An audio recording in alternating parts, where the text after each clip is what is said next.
All right, welcome back. So in this video, it's just going to be a quick one. Wanted to show my S3 coilover install. Here you can see me comparing them to the old tired front suspension. And here's the rear suspension. Nothing too bad. Took it over to Robert at Che Works. Had him do a corner balance and an alignment. You can see the alignment specs here. And this was the part I was really excited about.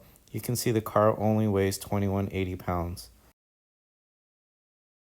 On the way there, hit a nice little milestone on my old little MR2, 250K.